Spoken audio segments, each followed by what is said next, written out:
이 아줌마 사진이 왜 여기 있어요? 이 아줌마 저희 옆집 사는데요.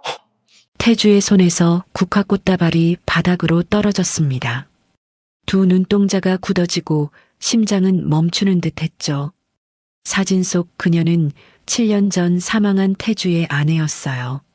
7년 만에 찾은 납골당에서 우연히 만난 이 어린 소녀가 지금 무슨 말을 하는 걸까요?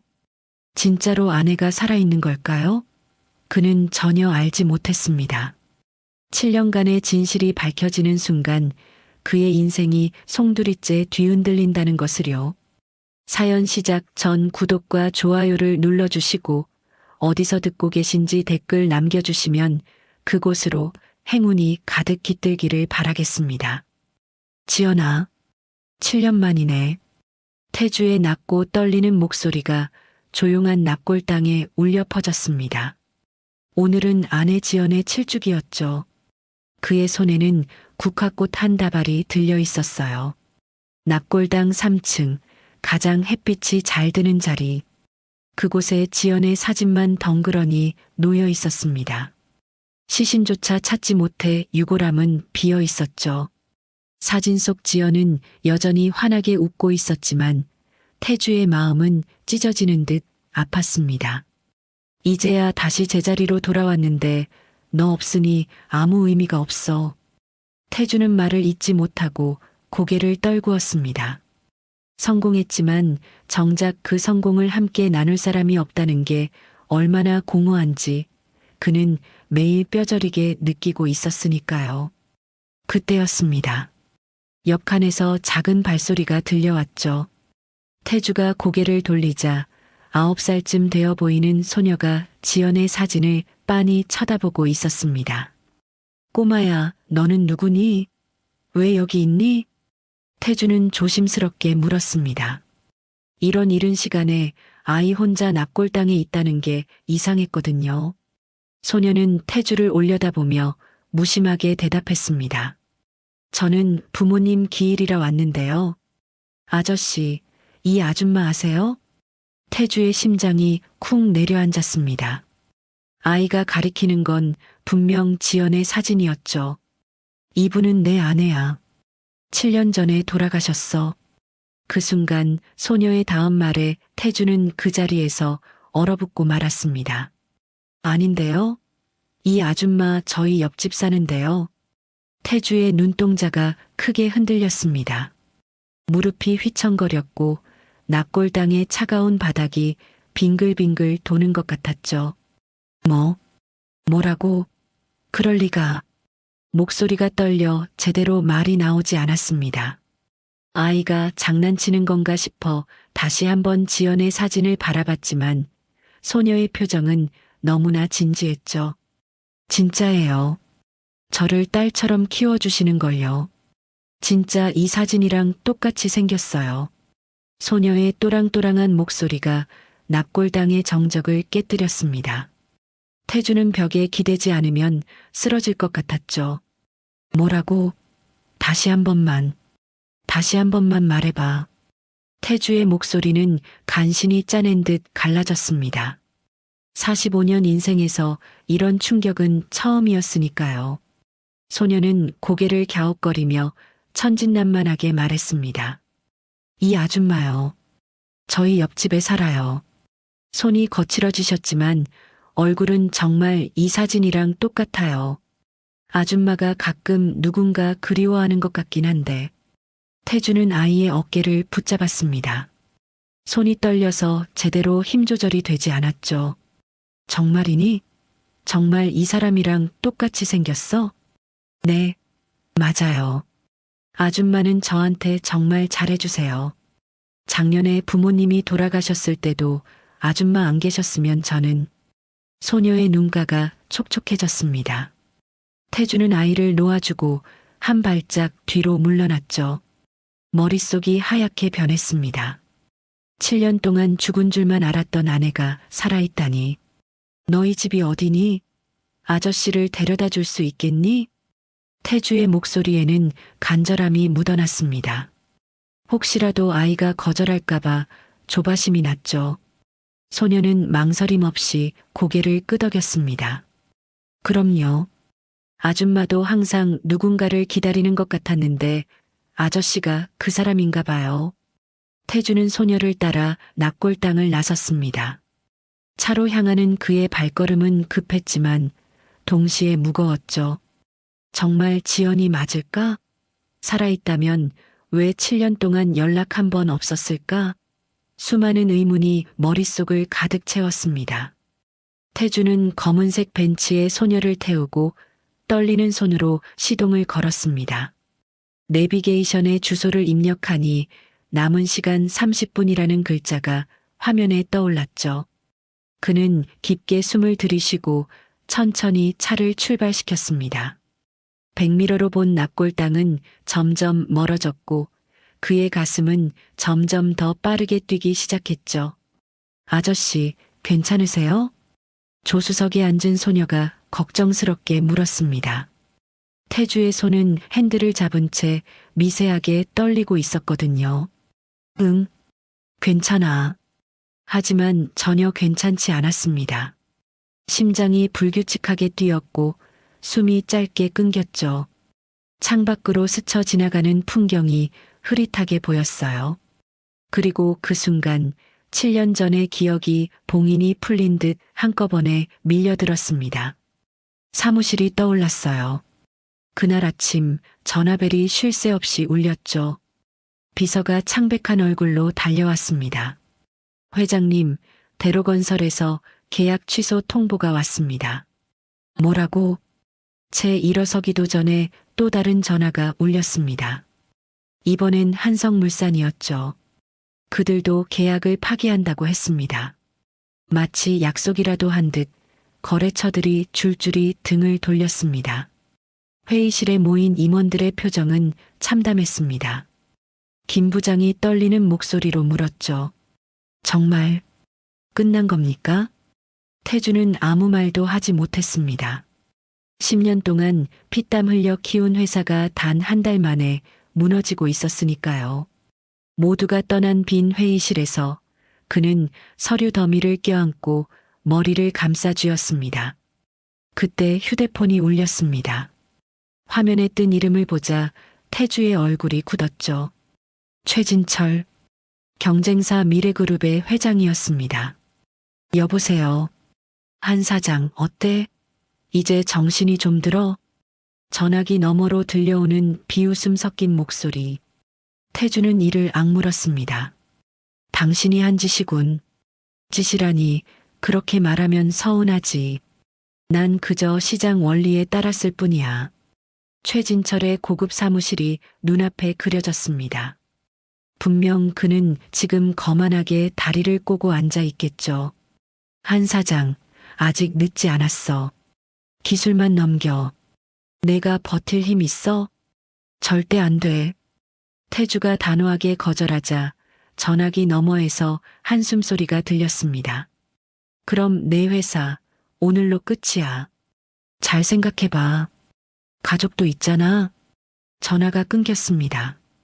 그리고 최진철의 말대로 다음날 거래처 해지 공문들이 한꺼번에 날아들었죠.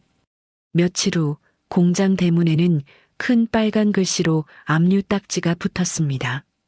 그런 와중에 부모님의 전화가 왔습니다. 어머니의 목소리는 울음으로 떨리고 있었죠. 태주야, 지연이가 실종됐다. 해안가에서. 태주는 그 자리에서 무릎이 풀렸습니다. 휴대폰이 손에서 미끄러져 바닥에 떨어졌죠. 믿을 수 없었습니다.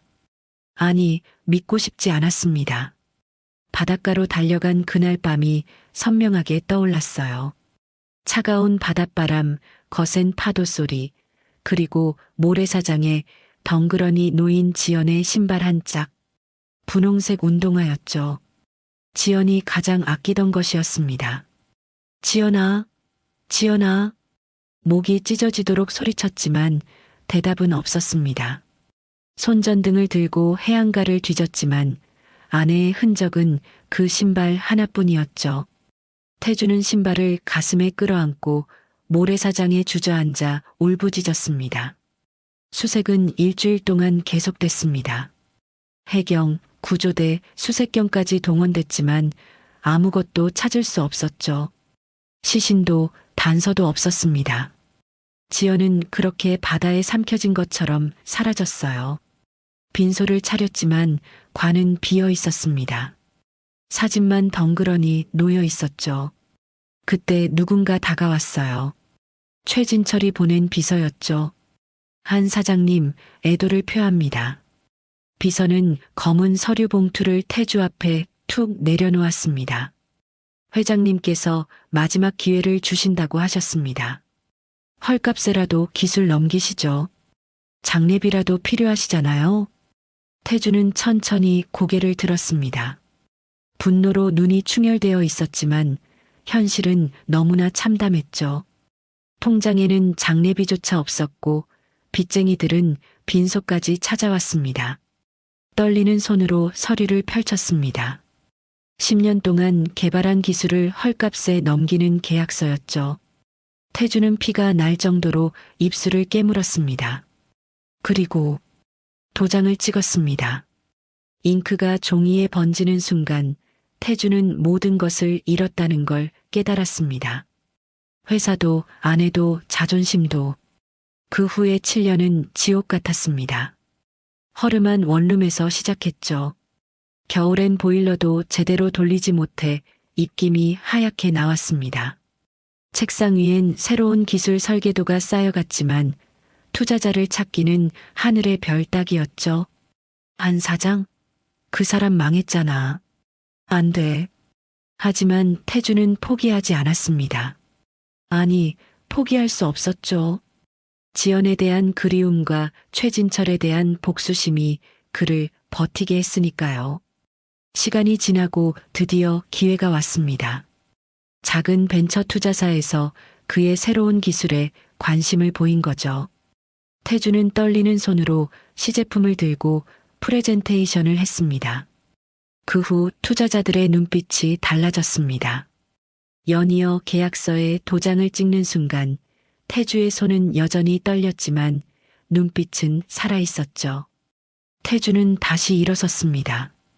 태연테크의 고층 빌딩 대표실에서 서울의 야경을 내려다보며 그는 생각했죠. 지연아, 내가 해냈어. 하지만 혼자 오른 성공은 너무나 조용했습니다. 축하해줄 사람도 기쁨을 나눌 사람도 없었으니까요. 아저씨, 소녀의 목소리에 태주는 현실로 돌아왔습니다. 숨을 거칠게 몰아쉬고 있는 자신을 발견했죠. 방금 본 기억들이 마치 어제 일처럼 생생했습니다. 내비게이션을 보니 남은 시간 3분이 표시되어 있었습니다. 목적지가 가까워질수록 심장은 더 빠르게 뛰었죠. 아저씨, 거의 다 왔어요. 소녀가 조심스럽게 말했습니다. 창밖으로 낡은 건물들이 보이기 시작했죠. 태주는 간신히 대답했습니다. 그래, 가보자. 차는 좁은 골목길로 접어들었습니다. 더 이상 들어갈 수 없는 곳에서 멈췄죠. 태주는 시동을 끄고 한참을 그대로 앉아 있었습니다. 아저씨? 소녀가 걱정스럽게 불렀습니다. 태주는 고개를 들었죠. 언덕 위에 오래된 집들이 다닥다닥 붙어있는 달동네가 보였습니다. 그곳 어딘가에 지연이 있을지도 모른다는 생각에 태주의 가슴이 미칠 듯이 뛰기 시작했습니다. 7년 만에 만날지도 모르는 아내. 과연 어떤 모습일까요? 태주는 떨리는 손으로 차 문을 열었습니다. 운명의 시간이 다가오고 있었습니다.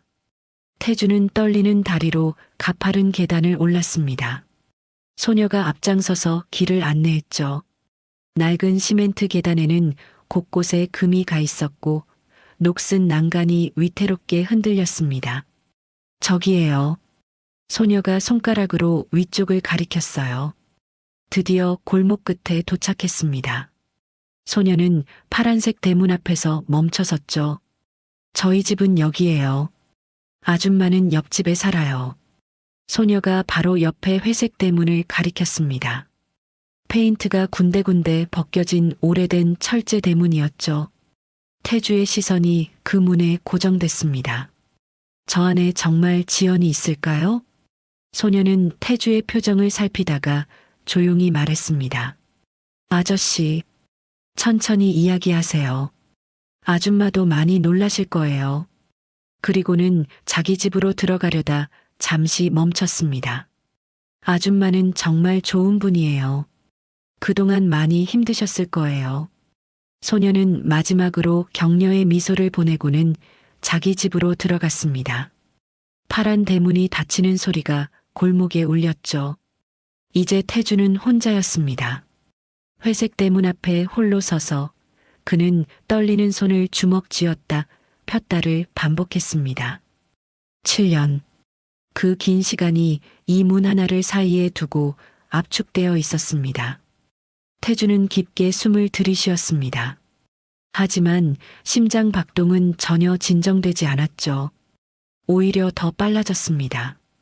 이마에는 식은땀이 맺혔고 손바닥은 축축하게 젖어 있었습니다. 지연아, 정말 너야? 마음속으로 수없이 연습했던 말들이 머릿속에서 뒤엉켰습니다. 무슨 말을 먼저 해야 할까요? 왜 연락하지 않았냐고 따져야 할까요? 아니면 그저 안아주어야 할까요? 태주는 떨리는 손을 들어 초인종에 가져갔습니다. 하지만 누르지 못하고 주저했죠. 만약 다른 사람이 나온다면? 소녀가 착각한 거라면? 그런 생각이 들자 무릎이 휘청거렸습니다. 아니야. 그 아이의 눈빛은 진실했어. 태주는 다시 한번 깊게 숨을 들이쉬고 초인종을 눌렀습니다. 맑은 초인종 소리가 골목에 울렸습니다. 그리고 정적이 흘렀습니다. 시간이 늘어지는 것 같았죠. 태주는 숨을 멈춘 채 기다렸습니다. 혹시 집에 없는 건 아닐까? 아니면 나오기 싫은 걸까? 그때 안에서 소리가 들렸습니다. 발소리였죠. 처음엔 멀리서 점점 가까이 다가왔습니다. 발소리가 문 바로 앞에서 멈췄습니다. 태주는 온몸이 굳어버렸죠. 문고리가 돌아가는 소리가 들렸습니다. 찰칵 하는 작은 소리가 천둥 소리처럼 크게 들렸습니다. 그리고 문이 천천히 열리고 있었죠. 누구? 말이 끝나기도 전에 목소리가 멈췄습니다. 문틈 사이로 보인 얼굴. 태주의 심장이 멎는 것 같았습니다. 7년의 세월이 지났지만 분명 지연이었습니다. 좀 더 수척해졌고 눈가에 주름이 생겼지만 그 눈빛은 그 눈빛만큼은 변하지 않았죠. 진짜 지연이야. 태주는 두 눈으로 똑똑히 보고 있었지만 믿을 수가 없었습니다. 꿈인가 싶어 눈을 깜빡였어요. 하지만 지연은 여전히 거기 서 있었습니다. 숨쉬고 떨리고 살아 있었습니다. 지연의 손에서 무언가가 떨어졌습니다. 플라스틱 바구니였죠. 안에 들어있던 빨래 집게들이 바닥에 흩어졌습니다. 달그락하는 소리가 정적을 깨뜨렸습니다. 그 소리에 태주는 정신이 번쩍 들었어요. 이건 꿈이 아니었습니다. 환각도 아니었죠. 눈앞에 서 있는 여자는 틀림없이 지연이었습니다. 살아 숨쉬는 진짜 지연이었어요. 당신이 어떻게 여기에? 지연의 목소리는 겨우 들릴 정도로 작았습니다. 믿을 수 없다는 표정으로 태주를 바라보고 있었죠. 태주는 입을 열려고 했지만 아무 말도 나오지 않았습니다. 목이 완전히 막힌 것 같았죠. 손을 뻗어 지연을 만져보고 싶었습니다. 정말 살아있는지 따뜻한 온기가 느껴지는지 확인하고 싶었어요.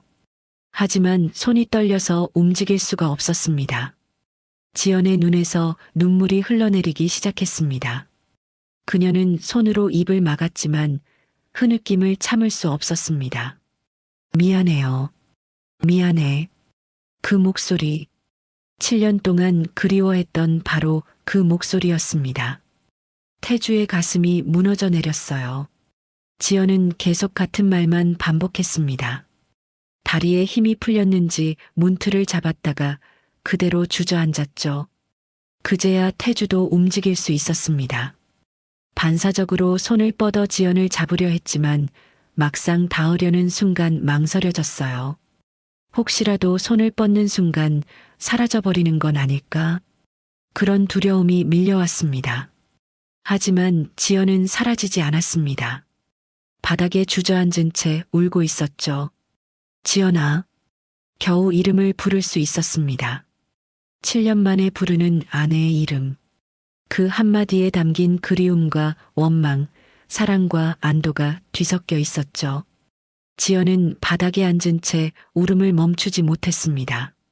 어깨가 들썩이며 흐느꼈죠. 태주는 무릎을 꿇고 앉아 지연의 얼굴을 들여다봤습니다.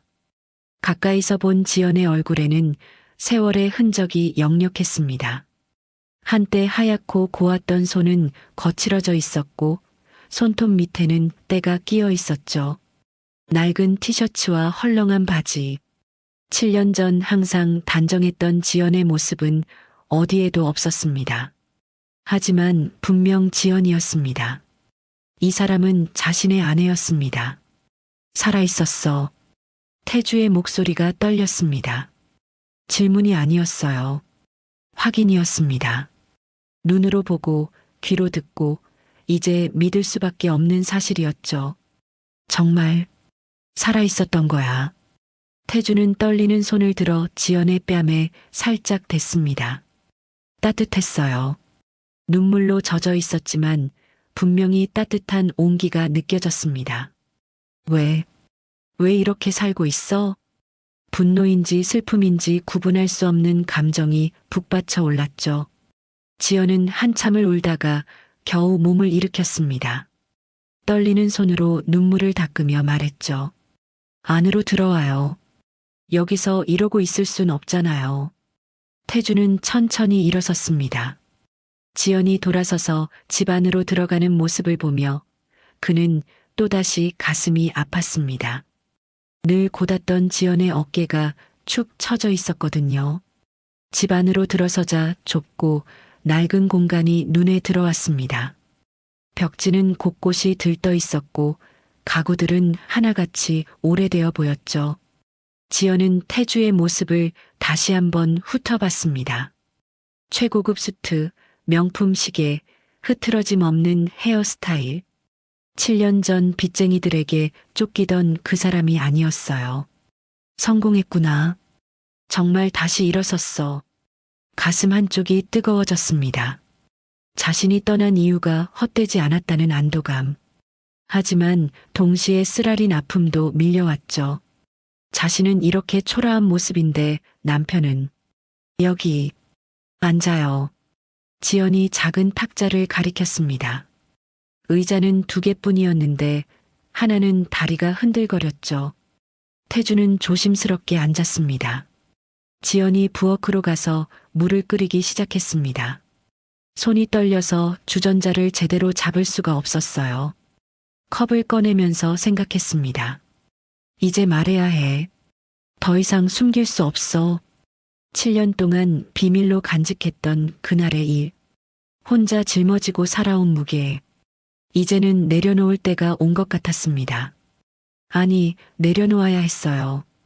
태주가 여기까지 찾아온 이상, 더 이상 거짓말로 숨길 수는 없었으니까요. 손이 부들부들 떨렸습니다. 말하고 나면 남편이 자신을 어떻게 볼까요? 용서해 줄까요? 아니면 원망할까요? 두려웠습니다. 하지만 진실을 말하지 않으면 평생 후회할 것 같았어요. 지연은 물 2컵을 탁자에 놓고 맞은편에 앉았습니다. 그래. 짧은 대답이 오갔습니다. 예전 같았으면 자연스러웠을 대화가 이제는 너무나 어색했죠. 7년이라는 시간의 무게가 둘 사이를 짓누르고 있었습니다. 어떻게 된 거야? 태주가 먼저 입을 열었습니다. 목소리는 낮고 떨렸죠. 지연은 깊게 숨을 들이쉬었습니다. 눈은 여전히 빨갛게 부어 있었고 입술은 파르르 떨렸죠. 지연은 컵을 꽉 움켜쥐었습니다. 그리고 천천히 고개를 들어 태주를 똑바로 바라봤어요. 이제 말할게요. 목소리가 떨렸지만 눈빛만큼은 흔들리지 않았습니다. 왜 제가 떠나야 했는지, 왜 당신에게 연락할 수 없었는지, 7년 동안 감춰왔던 모든 걸 말할게요. 지연의 목소리는 간신히 들릴 정도로 작았습니다. 하지만 그 안에는 7년 동안 감춰왔던 진실의 무게가 담겨 있었죠. 태주는 컵을 내려놓고 지연을 바라봤습니다. 드디어 들을 수 있는 건가요? 왜 자신을 버리고 떠났는지, 왜 죽은 척하며 살아왔는지, 그 모든 의문에 대한 답을. 그날, 평소보다 일찍 퇴근했어요. 당신이 힘들어하는 걸 알았으니까 저녁이라도 같이 먹으려고요. 지연의 목소리가 과거로 빠져들었습니다. 7년 전의 어느 저녁이었습니다. 해가 일찍 지는 계절이라 6시가 조금 넘었는데도 거리는 어두웠죠. 지연은 남편을 위해 장을 보고 집으로 향하고 있었어요. 골목길에 들어서는 순간 지연은 본능적으로 불안감을 느꼈습니다. 평소엔 텅 빈 골목에 검은 승용차가 서 있었고 그 옆에 양복 차림의 남자가 기대어 있었거든요. 가로등 불빛이 남자의 얼굴을 비췄습니다. 지연은 숨이 막혔죠. 최진철, 남편이 그토록 싫어하는 미래그룹의 회장이 왜 여기에? 지연이 돌아서려는 순간 최진철이 먼저 입을 열었습니다. 서지연 씨, 잠깐만요. 부드러운 목소리였지만 거절할 수 없는 압박감이 느껴졌습니다. 지연은 떨리는 다리로 그 자리에 멈춰섰죠. 저를 아시나요? 당연히 알죠. 한태주 사장 부인 아니신가요? 최진철이 차에서 떨어져 나와 천천히 다가왔습니다. 지연은 무의식적으로 장바구니를 가슴 앞으로 끌어안았죠. 마치 방패라도 되는 것처럼. 무슨 일로 찾아오셨죠? 단도직입적으로 말하죠. 최진철이 턱을 살짝 들어 올렸습니다. 그 거만한 표정에 지연은 움츠러들었죠. 당신 남편 오늘 오후에 마지막 거래처까지 다 끊어졌어요. 이제 정말 끝장이죠. 지연의 얼굴이 하얗게 질렸습니다. 아침에 나갈 때만 해도 태주는 희망적이었는데 설마 그 사이에. 거짓말이에요. 태주 씨는 아직 거짓말이라고요? 직접 확인해 보시죠. 최진철이 휴대폰을 꺼내 무언가를 보여줬습니다. 거래 취소 공문들이었죠. 모두 태주 회사의 주요 거래처들이었습니다. 지연의 다리에 힘이 풀렸습니다. 장바구니가 손에서 미끄러질 뻔했죠. 왜 이러시는 거예요? 우리가 뭘 잘못했길래. 잘못? 글쎄요. 그저 사업일 뿐인데. 최진철의 입꼬리가 올라갔습니다. 그 차가운 미소에 지연은 소름이 돋았죠. 하지만 제가 도와줄 수는 있어요. 한태주를 다시 일으켜 세울 수 있다는 얘기죠. 무슨 말씀이세요?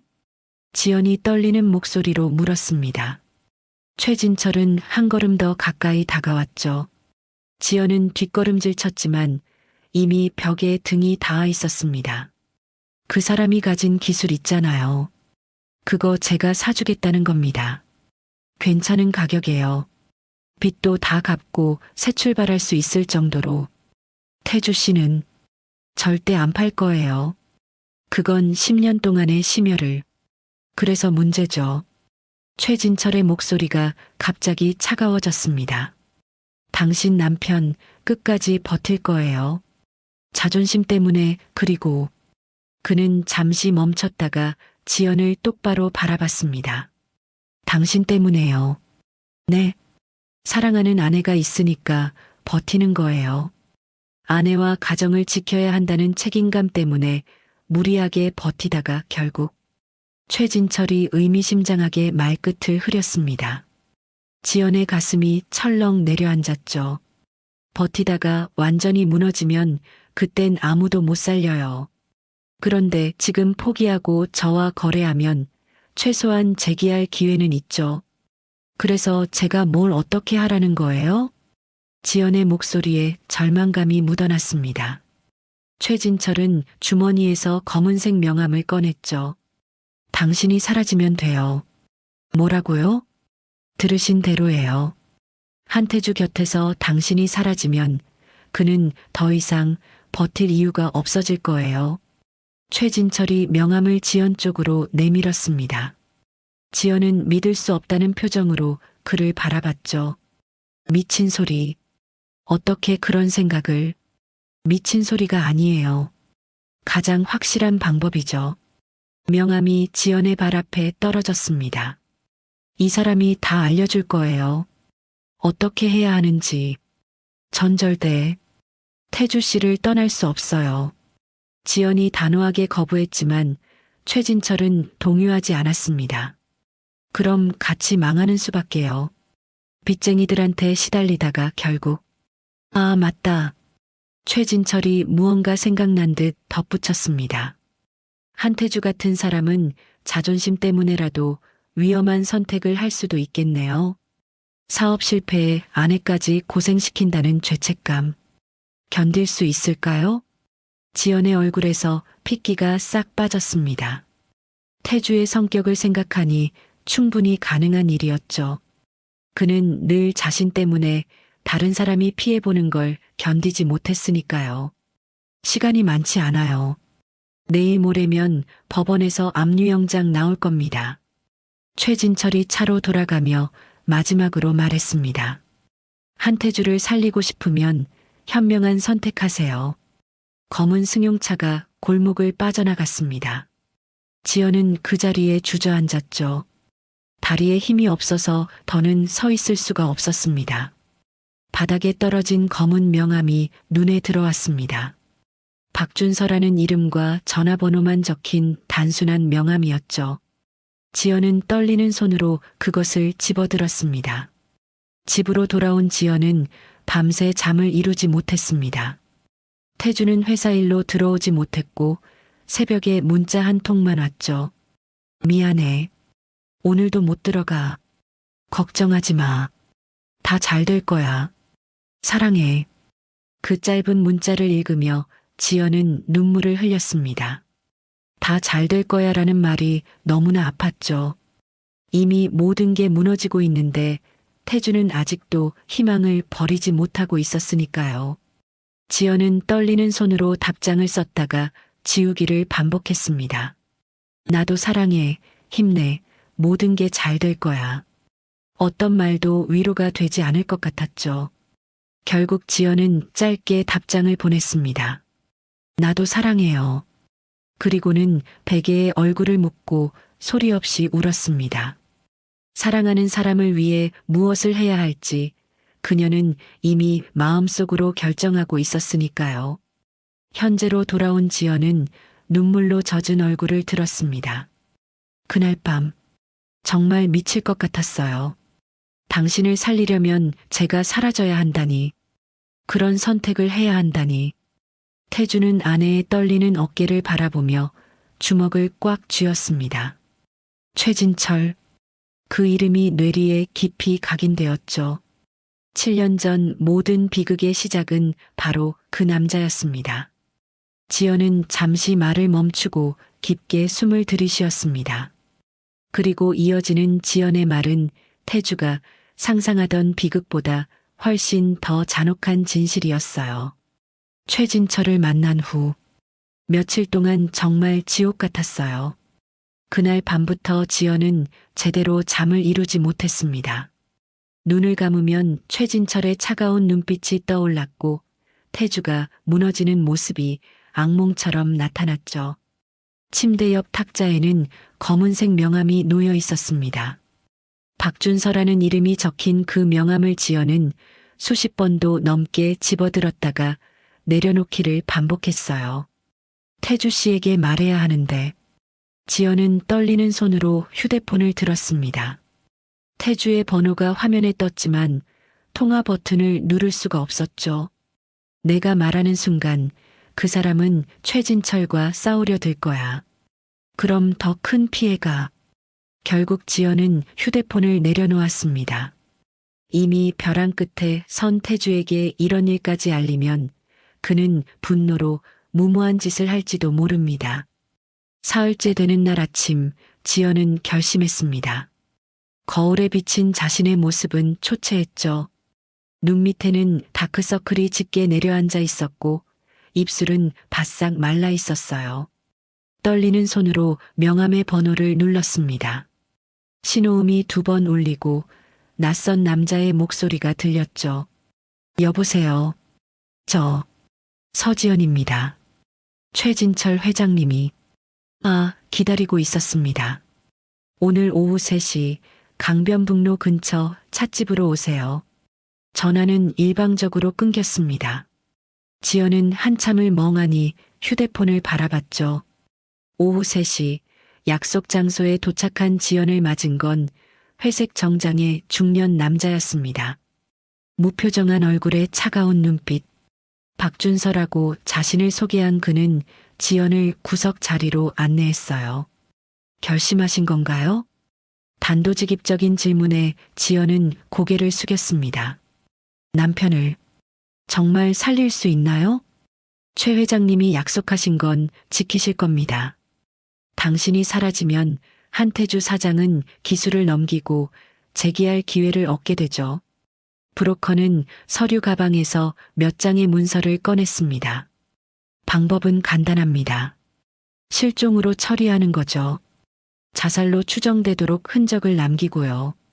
그럼 저는 당연히 다른 곳에서 새 삶을 시작해야죠. 절대 돌아올 수 없습니다.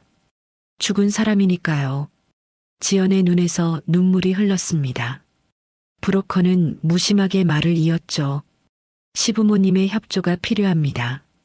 실종 신고를 해주셔야 하니까요. 남편은 충격으로 제대로 못할 테니. 어머님과 아버님께. 지연은 말을 잇지 못했습니다. 자신을 친딸처럼 아껴주신 분들께 이런 부탁을 해야 한다니. 자세한 건 문자로 보내드리겠습니다. 브로커가 자리에서 일어났습니다. 지연은 급하게 물었어요. 정말 다른 방법은 없나요?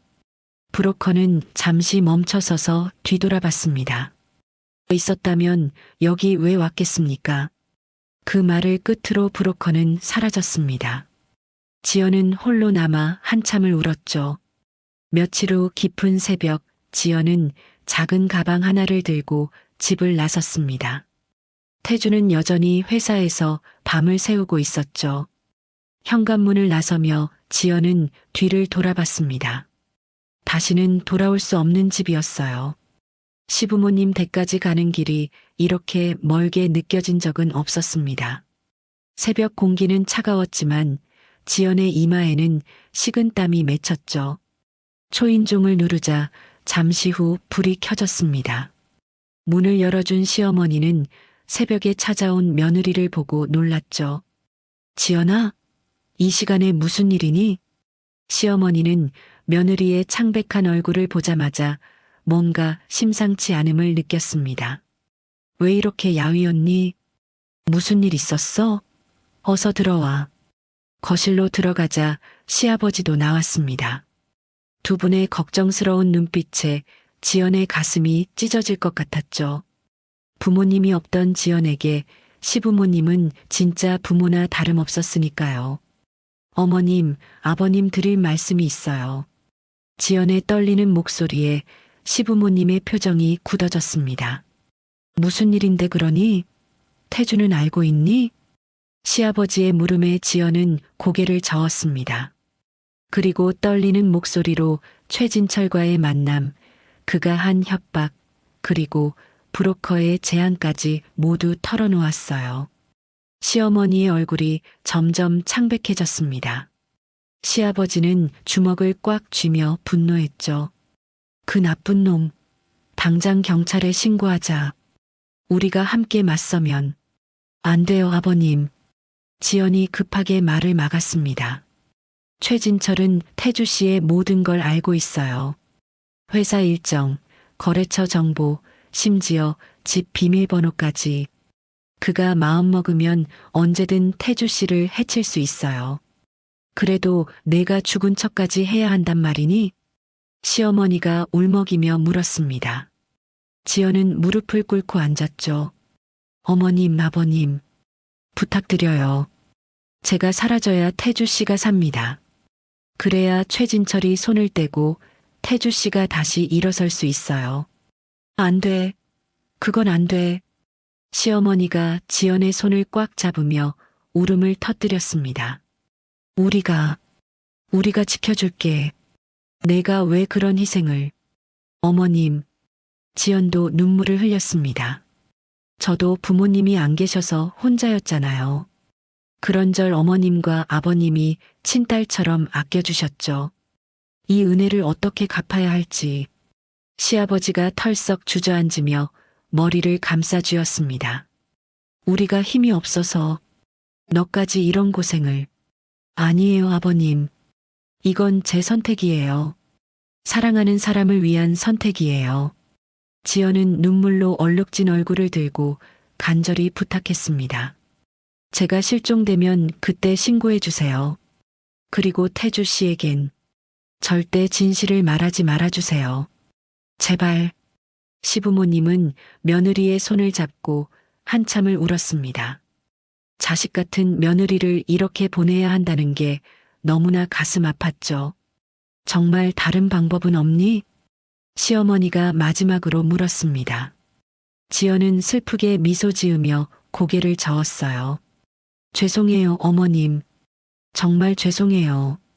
새벽이 밝아오기 시작했습니다.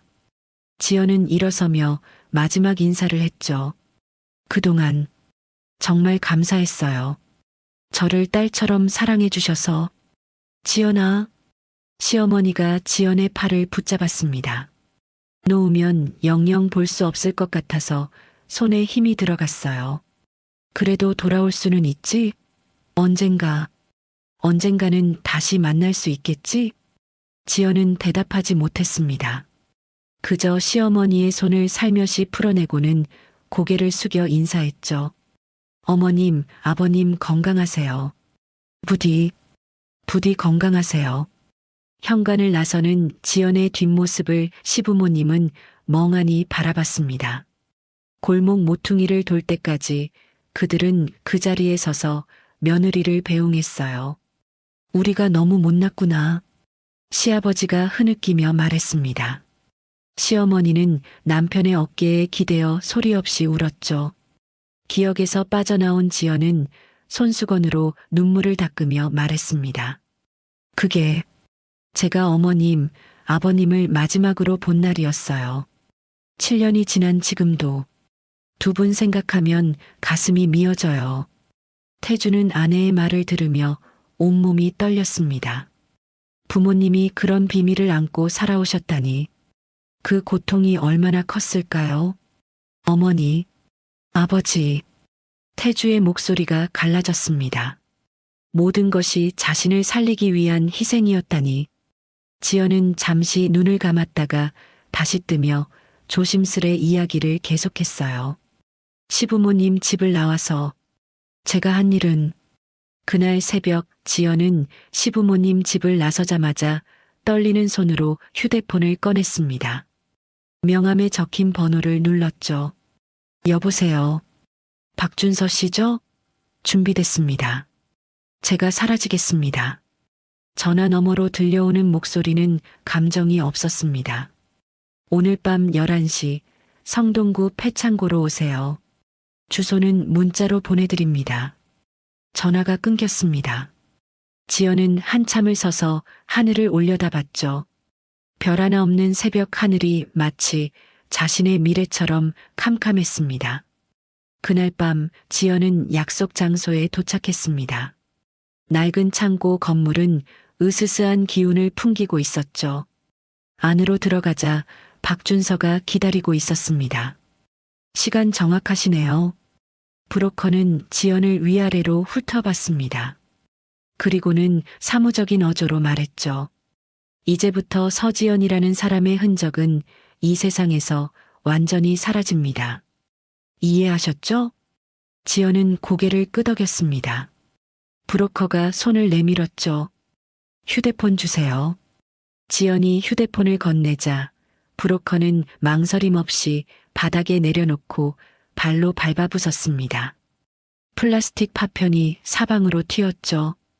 통신 기록은 이미 조작해뒀습니다. 마지막 위치는 동해안 절벽으로 되어 있죠. 브로커는 지연의 가방을 가리켰습니다. 평소에 들고 다니던 물건들 보여주세요. 지연은 떨리는 손으로 가방을 열었습니다. 지갑, 열쇠고리, 화장품 파우치, 일상의 흔적들이 하나둘 꺼내졌죠. 브로커는 그 중에서 몇 가지를 골라냈습니다. 분홍색 운동화 한 짝, 태주가 선물한 머리끈, 그리고 작은 카드 지갑. 이 정도면 충분합니다. 그가 비닐봉지에 물건들을 담으며 말했습니다. 새벽 2시경에 해안가에 뿌려놓을 겁니다. 파도에 씻겨온 것처럼 자연스럽게요. 지연은 자신의 물건들이 봉지에 담기는 걸 보며 눈물을 흘렸습니다. 특히 그 운동화는 태주와 함께 산책할 때 늘 신던 것이었죠. 이제 이동 경로를 알려드립니다. 브로커가 지도를 펼쳤습니다. 여기서부터는 CCTV 사각지대입니다. 이 길로만 가면 어디에도 당신 모습이 찍히지 않을 거예요. 지연은 복잡한 골목길을 외우려 애썼습니다. 한 번의 실수도 용납되지 않을 테니까요. 마지막으로 이걸 작성하세요. 브로커가 종이와 펜을 내밀었습니다. 시부모님께 드릴 편지입니다. 실종 후에 전달될 거예요. 지연은 떨리는 손으로 펜을 잡았습니다. 무엇을 써야 할까요? 어떤 말로 그분들의 마음을 위로할 수 있을까요? 어머님, 아버님께. 지연은 한참을 망설이다가 천천히 글을 써내려갔습니다. 죄송합니다. 이렇게밖에 할 수 없어서 정말 죄송합니다. 그동안 저를 딸처럼 아껴주셔서 감사했습니다. 태주 씨를 꼭 지켜주세요. 부디 건강하세요. 짧은 편지였지만 쓰는 내내 눈물이 멈추지 않았습니다. 브로커는 편지를 바다봉투에 넣었죠. 이제 가세요. 절대 뒤돌아보지 마시고. 지연은 마지막으로 한 번 심호흡을 했습니다. 그리고는 정말로 뒤돌아보지 않고 어둠 속으로 걸어 들어갔죠. 서지연이라는 이름과 함께 모든 것을 두고서 다음 날 아침 8시 시부모님은 약속대로 경찰서를 찾았습니다. 시어머니는 붓기가 가시지 않은 눈으로 경찰관에게 말했죠. 며느리가 어제부터 연락이 안 돼요. 집에도 없고. 언제부터 연락이 안 되셨나요?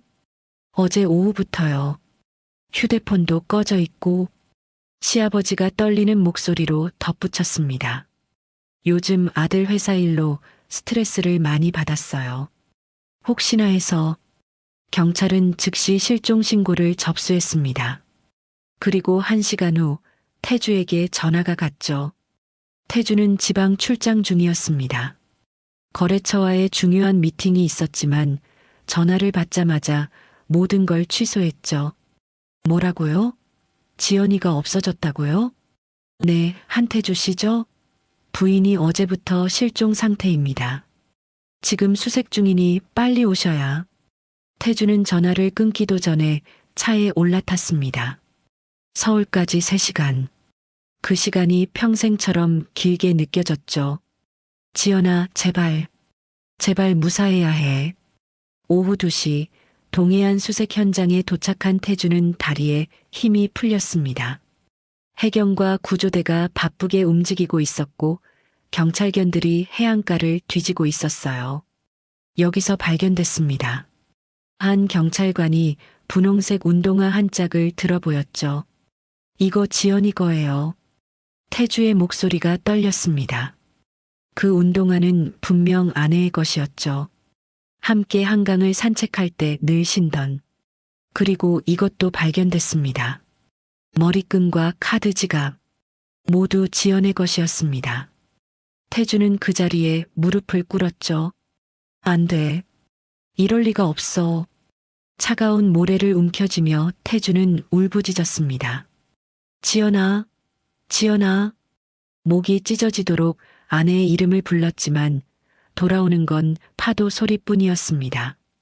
수색이 계속되던 날 경찰은 조심스럽게 말했습니다. 한태주 씨, 이 이상은 어렵습니다. 조류가 워낙 빨라서 좀 더 찾아주세요. 제발. 태주는 애원했지만 현실은 냉혹했습니다. 어머니가 흐느끼며 태주의 등을 어루만졌습니다. 아버지는 고개를 숙인 채 어깨를 들썩였죠. 태주는 아무 말도 할 수 없었습니다. 아내를 지키지 못한 죄책감이 가슴을 짓눌렀죠. 가슴에 묻자. 우리 가슴에 묻고 살자. 어머니의 말에 세 사람은 다시 눈물을 흘렸습니다. 그날 이후 태주는 완전히 다른 사람이 되었습니다. 웃음을 잃었고 사람들과의 만남을 피했죠. 오직 일에만 매달렸습니다.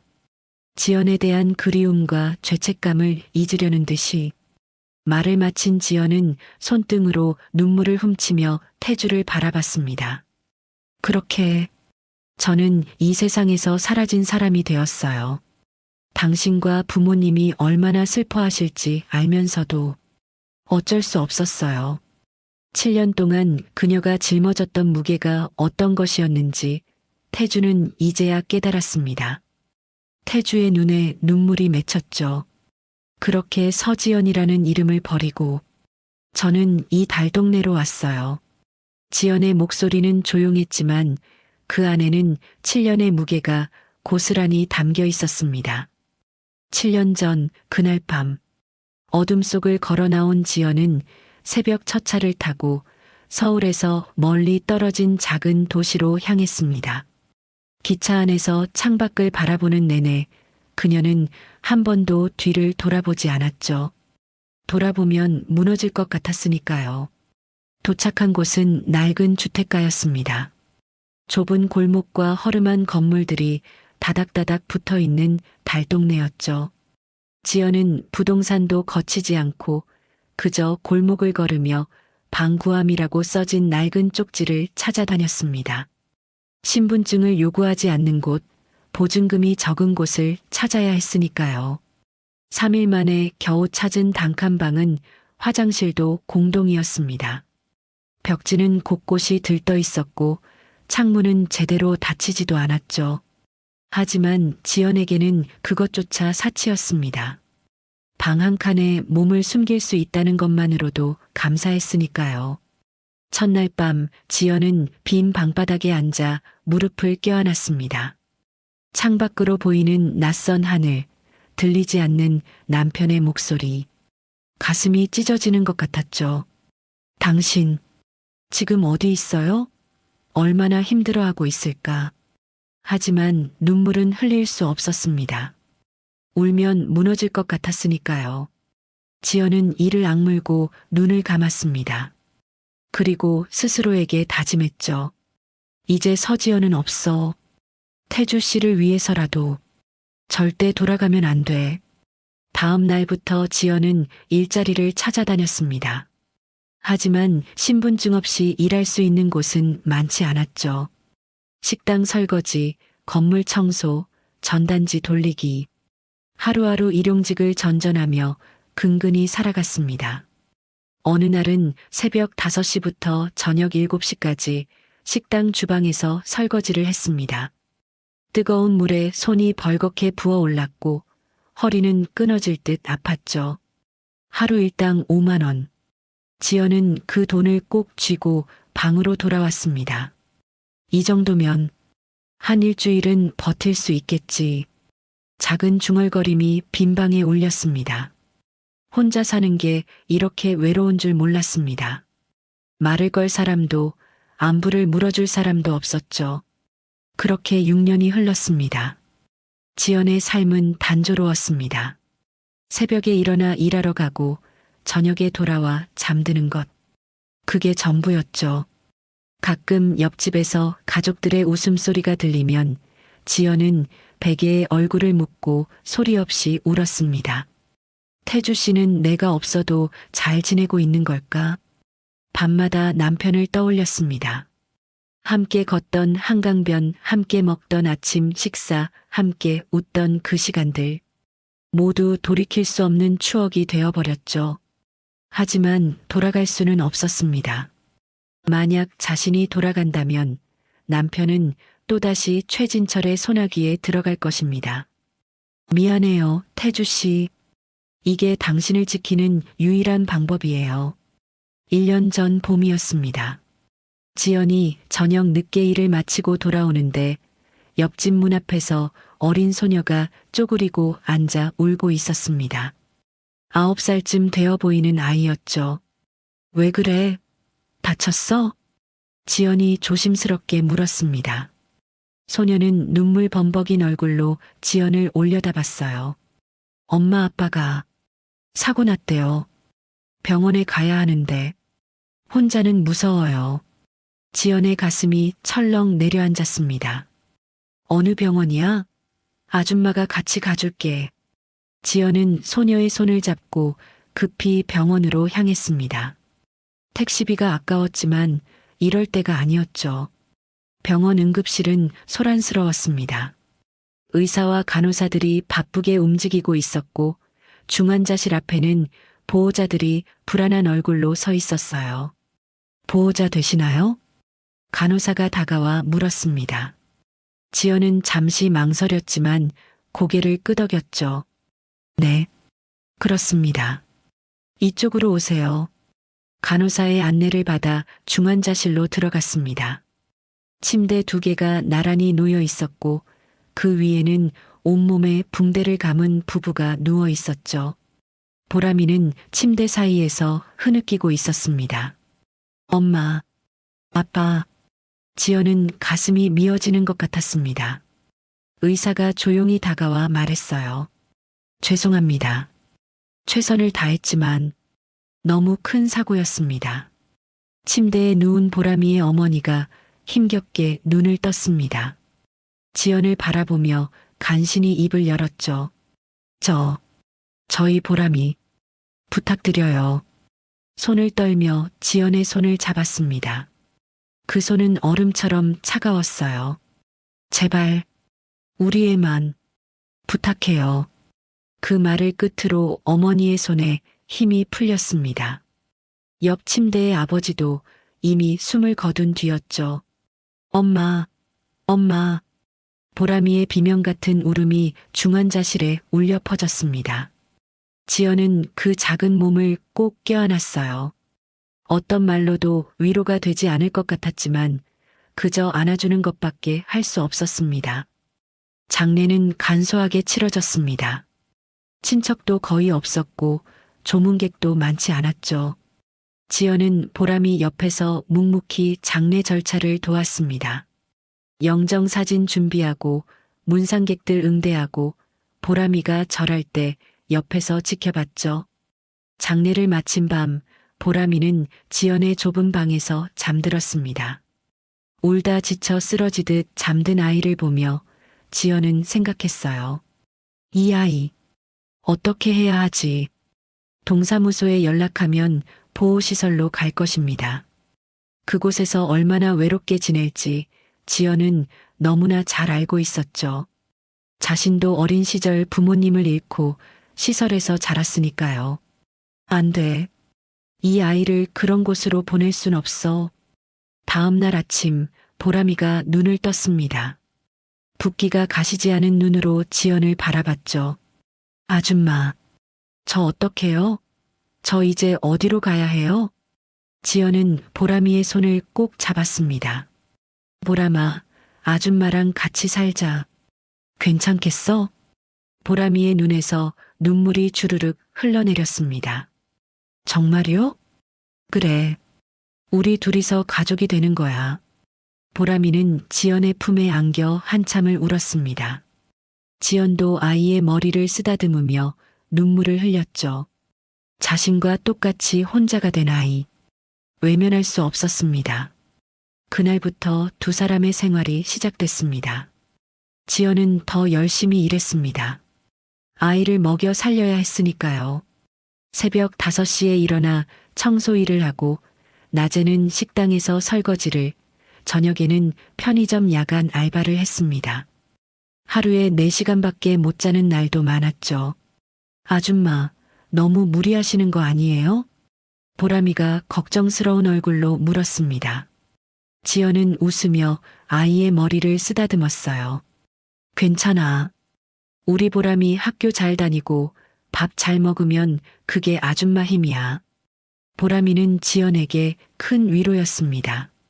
학교에서 돌아오면 하루 있었던 일을 신나게 이야기했죠. 아줌마, 오늘 학교에서 칭찬받았어요. 수학 문제 다 맞았대요. 그래, 우리 보람이 정말 대단하네. 지연은 보람이와 함께 웃고 함께 밥을 먹고 함께 잠들었습니다. 7년 만에 처음으로 느껴보는 따뜻함이었죠. 혼자가 아니라는 것, 누군가를 지킬 수 있다는 것, 그것만으로도 살아갈 이유가 생겼습니다. 하지만 밤이 되면 여전히 남편을 떠올렸습니다. 돌아가고 싶었습니다. 남편의 얼굴이 보고 싶었고 목소리가 듣고 싶었어요. 하지만 참아야 했습니다. 최진철이 여전히 그곳에 있는 한 자신이 돌아가면 남편은 또다시 위험에 빠질 테니까요. 미안해요, 당신. 조금만 더 기다려줘요. 언젠가는 다시 만날 수 있겠죠. 하지만 그 언젠가가 올 거라고는 생각하지 못했습니다. 일주일 전이었습니다. 보람이가 조심스럽게 지연에게 다가왔어요. 아줌마, 이번 주 토요일이 엄마 아빠 일주기예요. 지연은 고개를 끄덕였습니다. 벌써 1년이 지났다니. 시간이 이렇게 빨리 가는지 몰랐죠. 그래, 같이 가자. 납골당에 가야지. 정말요? 아줌마도 같이 가줄 거예요? 당연하지. 우리 이제 가족인데. 보람이는 환하게 웃었습니다. 그 미소를 보며 지연도 따라 웃었죠. 하지만 목요일 밤 지연은 갑자기 몸이 안 좋아졌습니다. 감기 몸살이 심하게 왔어요. 열이 나고 온몸이 으슬으슬 떨렸습니다. 금요일 내내 누워 있었지만 나아지지 않았죠. 토요일이 된 오늘 아침 지연은 이불을 뒤집어 쓴 채 신음했습니다. 보람아, 미안해. 아줌마가 오늘 같이 못 갈 것 같아. 보람이는 걱정스러운 얼굴로 지연의 이마에 손을 댔어요. 아줌마, 열이 엄청 높아요. 병원 가야 하는 거 아니에요? 괜찮아. 하루만 쉬면 나을 거야. 근데 보람이, 너는? 저 혼자 갈 수 있어요. 혼자? 그건 안 돼. 너무 어린데. 보람이는 씩씩하게 웃으며 말했어요. 아줌마, 저 내년이면 10살이에요. 혼자서도 잘할 수 있어요. 게다가 주민센터에서 무료 셔틀버스 운영한대요. 할머니들이랑 같이 타고 가면 되니까 안전해요. 지연은 망설였습니다. 하지만 몸이 너무 안 좋았고 보람이의 눈빛은 간절했죠. 정말 괜찮겠어? 네. 저 꼭 다녀올게요. 아줌마는 푹 쉬세요. 결국 지연은 보람이를 정류장까지 배웅했습니다. 마스크를 쓰고 비틀거리며 걸었죠. 조심히 다녀와. 해지기 전에 꼭 돌아와야 해. 알았지? 네, 아줌마. 걱정 마세요. 빨리 들어가서 쉬세요. 버스가 출발하는 모습을 본 지연은 힘없이 집으로 돌아왔습니다. 이불 속에 누워 천장을 바라보며 생각했죠. 보람이 잘 다녀올 거야. 납골당은 위험한 곳도 아니고 어르신들도 같이 계시니까 괜찮을 거야. 하지만 지연은 몰랐습니다. 그곳에 남편이 있을 거라는 것을, 보람이가 우연히 자신의 사진을 보게 될 거라는 것을, 그리고 그 우연이 7년 만에 두 사람을 다시 만나게 할 거라는 것을. 지연은 눈을 감았습니다. 열 때문에 머리가 지끈거렸지만 보람이가 무사히 다녀오기만을 바라며 잠에 빠져들었죠. 운명의 톱니바퀴가 돌아가기 시작한 순간이었습니다. 그렇게 오늘 보람이가 낙골당에서 당신을 만난 거예요. 지연은 긴 이야기를 마치고 조용히 손을 무릎 위에 얹었습니다. 방 안은 깊은 정적에 휩싸였죠. 시계 초침 소리만이 작게 들렸습니다. 태주는 움직이지 않았어요. 그저 테이블 모서리를 꽉 붙잡고 있을 뿐이었죠. 손등에 핏줄이 붉어져 나올 정도로 힘을 주고 있었습니다. 손가락 마디가 하얗게 변했어요. 지연은 조심스럽게 남편을 바라봤습니다. 뭐라고 말을 걸어야 할지 몰랐죠. 그저 남편의 반응을 지켜볼 수밖에 없었습니다. 태주의 어깨가 미세하게 떨리기 시작했습니다. 처음에는 작게, 그러다 점점 크게. 숨소리도 불규칙해졌죠. 거칠게 들이쉬다가 막히는 것처럼 멈췄다가를 반복했습니다. 여보. 지연이 작은 목소리로 불렀습니다. 하지만 태주는 대답하지 않았어요. 천천히, 아주 천천히 태주는 몸을 숙이기 시작했습니다. 등이 구부러지고 고개가 떨어졌죠. 양손이 테이블에서 떨어져 자신의 얼굴을 감쌌습니다. 이걸 혼자서. 입 밖으로 새어나온 말은 가늘고 떨렸습니다. 지연은 그 목소리를 듣는 순간 가슴이 찢어지는 것 같았죠. 태주의 무릎에서 힘이 빠졌습니다. 그대로 바닥에 털썩 주저앉았어요. 의자가 뒤로 밀려나가며 큰 소리를 냈지만 태주는 신경 쓰지 않았습니다. 여보. 지연이 급히 몸을 일으켰습니다. 남편에게 다가가려다 멈췄죠. 손을 뻗었다가 다시 걷었습니다. 어떻게 위로해야 할지 몰랐으니까요. 태주는 바닥에 무릎을 꿇은 채 양손으로 얼굴을 감싸고 있었습니다. 눈을 질끈 감았어요. 이를 악물었지만 떨림은 멈추지 않았죠. 한참의 침묵이 흘렀습니다. 그리고 마침내 태주의 입에서 끊어진 말이 터져나왔습니다. 나 때문에. 당신이. 목소리가 갈라졌습니다. 눈가가 뜨거워졌어요. 참으려 했지만 눈물이 흘러내렸습니다. 한 방울, 두 방울. 바닥에 떨어진 눈물이 작은 얼룩을 만들었죠. 나 때문에. 당신이 이렇게. 말을 잇지 못했습니다. 울음이 터져 나왔으니까요. 자신의 성공이, 자신이 이룬 모든 것이 아내의 희생 위에 세워졌다는 걸 알게 된 순간 태주는 완전히 무너져 내렸습니다. 지연은 더 이상 참을 수 없었습니다. 조심스럽게 남편 곁에 다가가 무릎을 꿇고 앉았어요. 함께 있어주지 못해서 미안해요. 작은 목소리였지만 그 안에는 7년의 고통이 담겨 있었습니다. 당신을 지키려면 어쩔 수 없었어요. 그게 유일한 방법이었어요. 지연의 목소리도 떨렸습니다. 하지만 태주는 고개를 들지 못했죠. 아내를 볼 수가 없었습니다. 너무 부끄러웠고 너무 미안했으니까요. 미안해. 미안해. 태주는 계속 같은 말만 반복했습니다. 두 손으로 바닥을 짚으며 고개를 숙였어요. 이마가 차가운 마룻바닥에 닿았습니다. 지연은 남편의 떨리는 어깨를 바라보며 눈물을 흘렸습니다. 자신도 남편도 둘 다 너무 많이 아파했죠.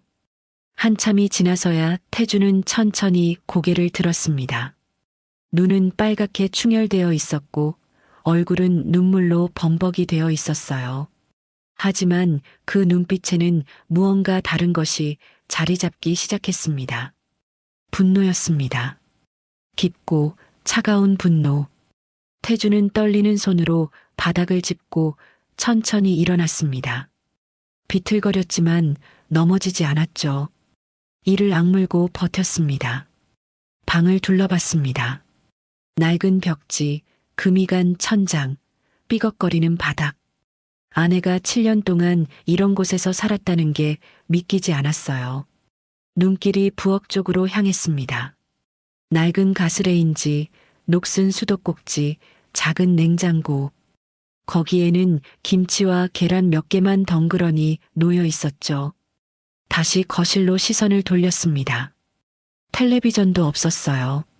오래된 라디오 하나가 선반 위에 놓여 있을 뿐이었습니다. 이게 내 아내가 살던 곳이라고. 태주의 주먹이 저절로 쥐어졌습니다. 손톱이 손바닥을 파고들었지만 아프지 않았어요. 이 정도 고통은 아무것도 아니었으니까요. 그때였습니다. 태주는 주머니에서 휴대폰을 꺼냈어요. 떨리는 손으로 전화번호를 눌렀습니다. 네, 대표님. 비서의 목소리가 들렸습니다. 태주는 낮고 단호한 목소리로 말했죠. 김 비서, 7년 전 사건. 다시 뒤집어야겠어. 전화 너머로 잠시 침묵이 흘렀습니다.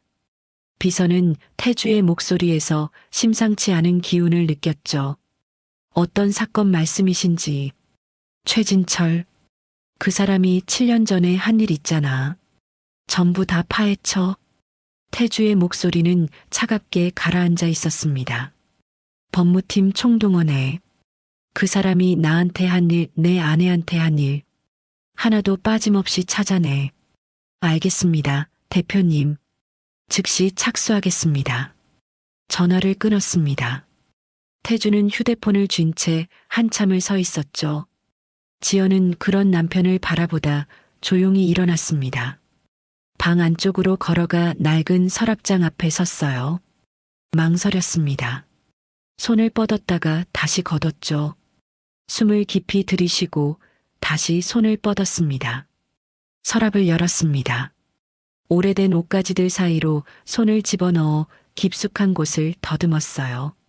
그리고 작은 명함 하나를 꺼냈습니다. 검은색 명함이었습니다. 박준서라는 이름과 전화번호만 적혀 있었죠. 7년 동안 이 서랍 깊숙한 곳에 숨겨져 있던 증거였습니다. 지연은 명함을 두 손으로 조심스럽게 잡았습니다. 손이 떨렸어요. 입술을 깨물었습니다. 이걸 남편에게 건네면 정말로 끝장을 볼 거라는 걸 알았으니까요. 이제 더 이상 숨길 필요가 없어. 당신이 지켜줄 거니까. 지연은 천천히 남편에게 다가갔습니다. 태주는 창밖을 바라보고 있었죠. 지연이 다가오는 기척을 느끼고 돌아봤습니다. 여보, 이거. 지연이 떨리는 손으로 명함을 내밀었습니다. 태주는 그것을 내려다봤어요. 검은 명함. 그 위에 적힌 이름. 태주는 명함을 받기 전에 먼저 아내의 손을 봤습니다. 얼마나 떨리고 있는지. 손등에는 세월의 흔적이 역력했어요. 거친 손, 갈라진 손톱. 이게 7년 전에 그 사람이 준 명함이에요. 브로커, 제 실종을 만든 사람. 태주는 천천히 명함을 받았습니다. 종이가 낡아서 모서리가 조금 해졌더군요. 7년 동안 서랍 속에 숨겨져 있던 흔적이었습니다. 7년 동안 이걸 가지고 있었던 거야? 태주의 목소리가 낮게 깔렸습니다. 지연은 고개만 천천히 끄덕였어요. 말이 나오지 않았죠. 태주는 명함을 두 손으로 꽉 쥐었습니다. 종이가 구겨지는 소리가 났어요. 이를 악물었습니다. 턱 근육이 붉어져 나왔죠. 그놈들. 낮은 신음 같은 목소리가 나왔습니다. 이제 끝내자. 태주는 명함을 주머니에 넣으며 지연을 똑바로 바라봤습니다. 당신 혼자 감당하게 두지 않아. 이제는 내가 할 차례야. 지연은 남편의 눈빛을 보며 가슴이 뛰었습니다. 예전에 그 무력했던 남편이 아니었어요. 지금의 남편은 달랐습니다. 강했고 단단했죠. 태주는 문 쪽으로 걸어갔습니다. 발걸음은 무겁지만 흔들리지 않았어요. 문고리를 잡으려다 멈췄습니다. 고개를 돌려 방 안을 다시 한번 둘러봤죠. 태주의 눈빛이 단단해졌습니다. 가족을 지키겠다는 결의가 가슴속 깊이 자리 잡았습니다. 더 이상 무력한 남편이 아니었어요. 더 이상 지키지 못하는 가장이 아니었습니다. 태주는 낮고 단단한 목소리로 중얼거렸습니다. 이제는 내가 지킨다. 문을 열었습니다. 밤 공기가 차갑게 밀려 들어왔어요. 태주는 계단을 내려가며 주머니 속 명함을 만졌습니다. 발걸음은 더 이상 흔들리지 않았습니다. 복수의 시간이 다가오고 있었습니다. 뒤에서 지연이 문 앞에 서서 남편의 뒷모습을 바라봤습니다. 걱정스러우면서도 왠지 모르게 안심이 됐죠. 이제 정말 끝낼 수 있을까? 지연은 가슴에 손을 얹으며 작게 중얼거렸습니다. 부탁해요, 당신. 우리를 지켜줘요. 밤하늘에는 별이 빛나고 있었습니다. 7년 만에 처음으로 두 사람에게 희망이 보이기 시작했습니다. 다음 날 아침 9시, 태주는 태연테크 본사 대표실에서 창밖을 바라보며 서 있었습니다. 서울의 아침 풍경이 한눈에 내려다 보였죠. 하지만 태주의 눈에는 아무것도 들어오지 않았습니다. 주머니 속 명함만 계속 만지작거렸어요. 검은 명함. 박준서. 7년 전 아내의 인생을 송두리째 바꿔버린 그 이름. 대표님, 법무팀장과 비서실장 오셨습니다. 비서의 목소리가 들렸습니다. 태주는 천천히 돌아섰죠. 들어오라고 해. 문이 열리고 두 사람이 들어왔습니다. 태주의 핵심 참모들이었죠. 평소에는 여유롭던 태주의 표정이 오늘은 달랐습니다. 차갑고 단단했어요. 앉으세요. 태주의 목소리는 평소보다 낮았습니다. 두 사람은 긴장한 얼굴로 자리에 앉았어요. 오늘부터 특별조사팀을 가동합니다. 태주가 책상 위에 서류 한 뭉치를 툭 놓았습니다. 최진철, 미래그룹 회장. 이 사람에 대한 모든 것을 파헤쳐야 합니다. 법무팀장이 서류를 집어들었습니다. 눈을 크게 떴죠. 이건 7년 전 사건 아닙니까? 맞습니다. 태주가 주머니에서 검은 명함을 꺼내 책상 위에 올려놓았어요. 이 사람을 찾으세요. 박준서. 7년 전 최진철이 고용한 브로커입니다. 비서실장이 명함을 집어들며 조심스럽게 물었습니다. 이 사람이 무슨 일을 한 겁니까? 태주의 눈빛이 차갑게 가라앉았습니다. 잠시 침묵이 흘렀죠. 그리고 나지막하게 말했습니다. 제 아내를 죽은 사람으로 만든 자입니다. 회의실이 순간 얼어붙었습니다. 두 사람의 얼굴이 창백해졌죠. 7년 전 우리 회사를 무너뜨린 일, 거래처를 하나씩 끊어낸 일, 그리고 제 아내를 협박한 일. 모두 최진철의 계획이었습니다. 태주는 창밖을 바라보며 말을 이었습니다. 증거를 찾으세요. 통화 기록, 계좌 거래, 거래처 압박 정황. 모두 찾아서 검찰에 제출할 겁니다. 법무팀장이 고개를 끄덕였습니다. 알겠습니다.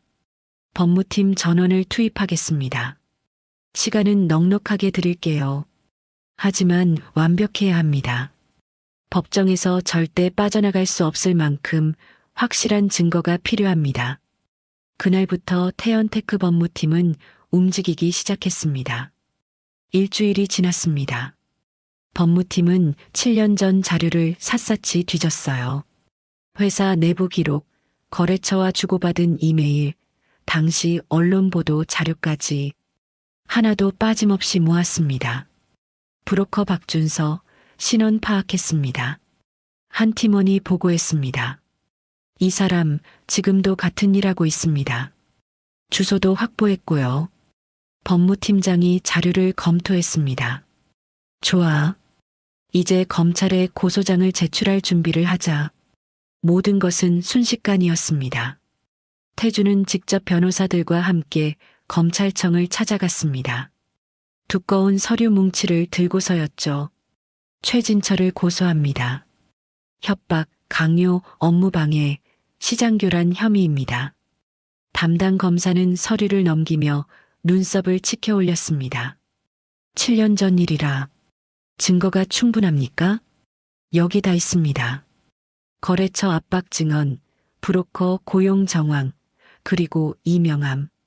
태주가 검은 명함을 내밀었습니다. 이 브로커가 7년 전 제 아내를 협박했습니다. 최진철의 지시를 받고서요. 검사는 자료를 꼼꼼히 살펴봤습니다. 페이지를 넘길수록 표정이 진지해졌죠. 일단 접수는 하겠습니다. 수사 착수까지는 시간이 좀 걸릴 겁니다. 괜찮습니다. 기다리겠습니다. 하지만 태주는 그냥 기다리지 않았습니다. 같은 날 오후 그는 주요 언론사 기자들을 조용히 만났어요. 미래그룹 최진철 회장에 대한 제보가 있습니다. 태주가 자료를 건넸습니다. 기자들은 자료를 보더니 눈빛이 반짝였죠. 이거 특종인데요? 사실 확인은 직접 하세요. 저는 이미 검찰에 고소장을 제출했습니다. 사흘 후 아침 신문에 기사가 터졌습니다. 미래그룹 최진철 회장 7년 전 경쟁사 탄압 의혹, 브로커 고용에 경쟁사 부인 협박 정황 포착. 최진철은 아침 식사를 하다가 신문을 보고 얼어붙었습니다. 이게 무슨... 급히 비서에게 전화를 걸었어요. 지금 당장 법무팀 불러. 그리고 기자들한테 반박 보도자료 내. 하지만 이미 늦었습니다. 포털 사이트 메인에 기사가 떴고 댓글은 순식간에 수천 개가 달렸죠.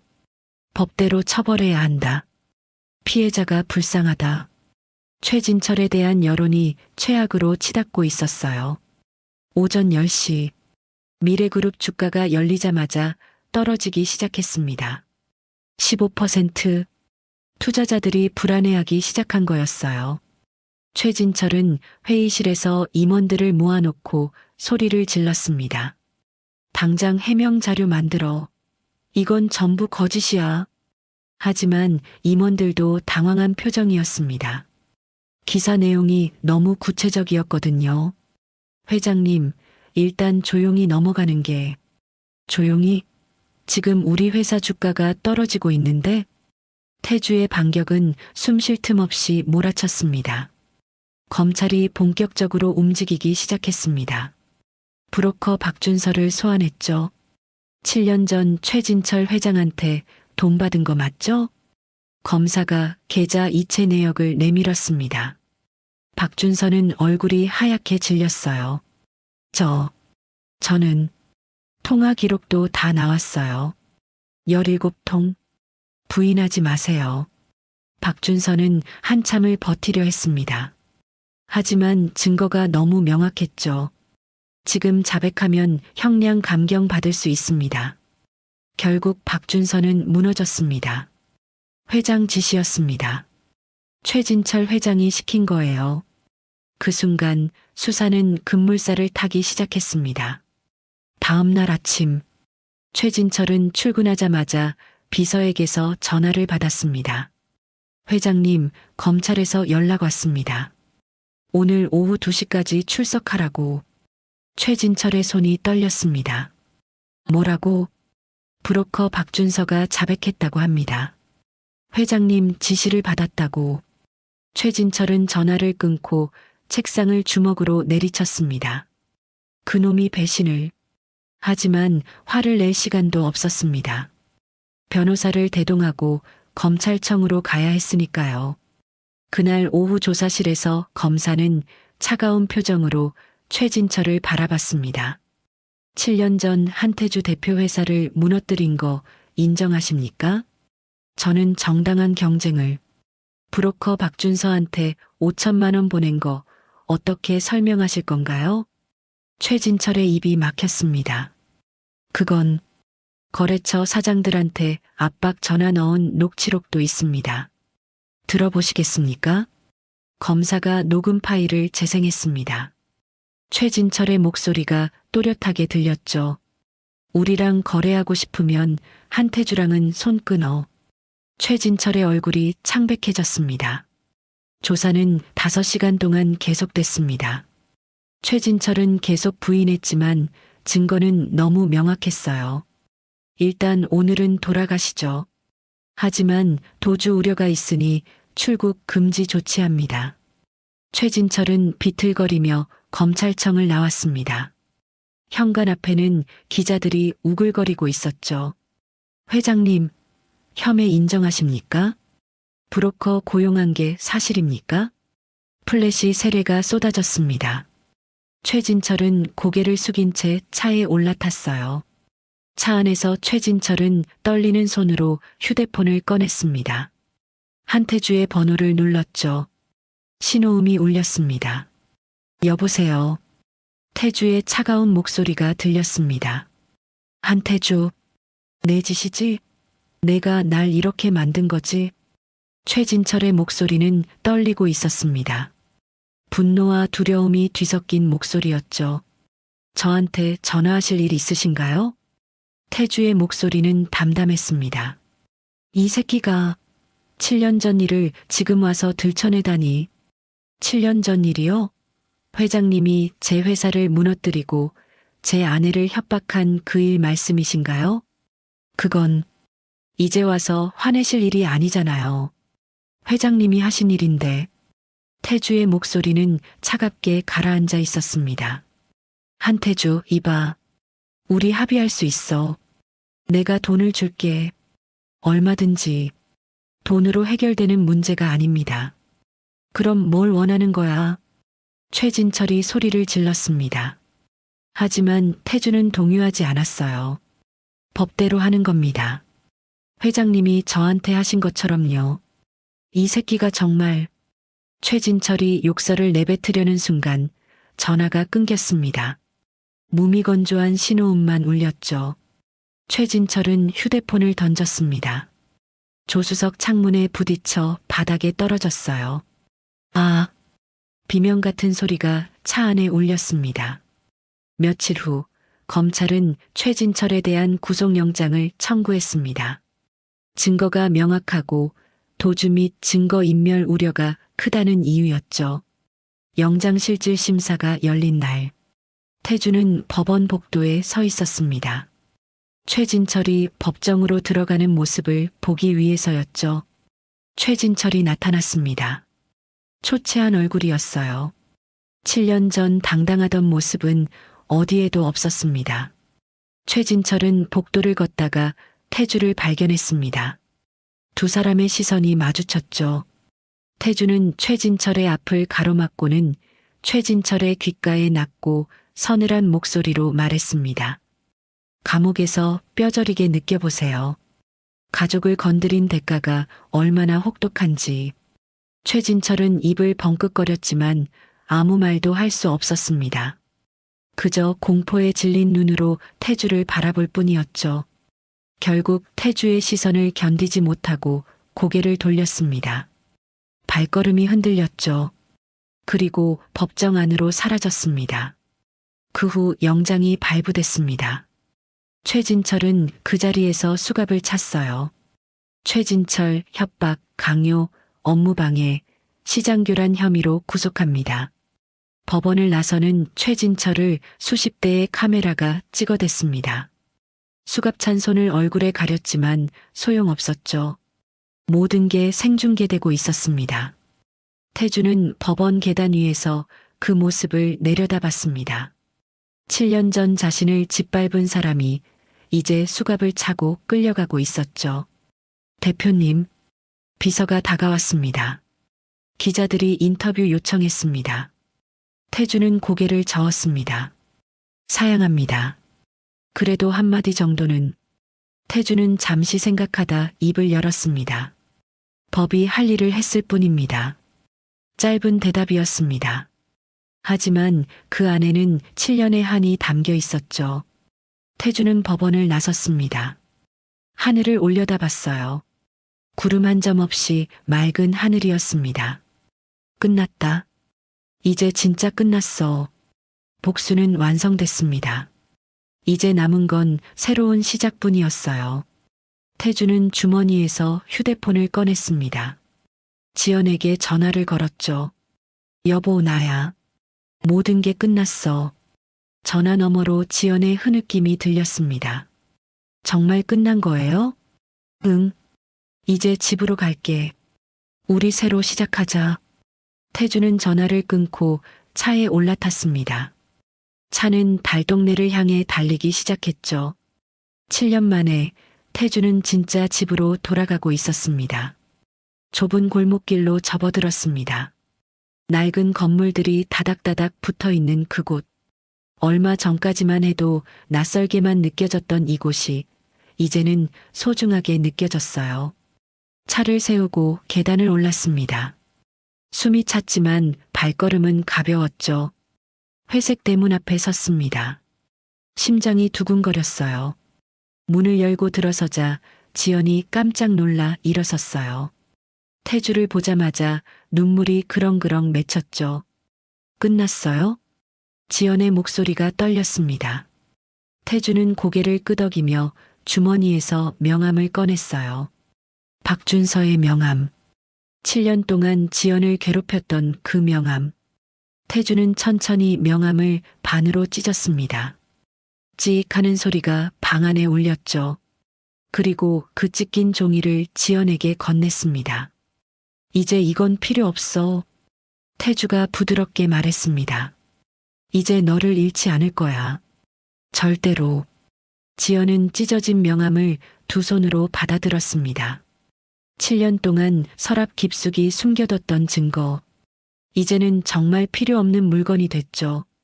눈물이 주르륵 흘러내렸습니다. 지연은 입술을 깨물었지만 눈물은 멈추지 않았어요. 정말 끝난 거예요? 응. 최진철은 구속됐어.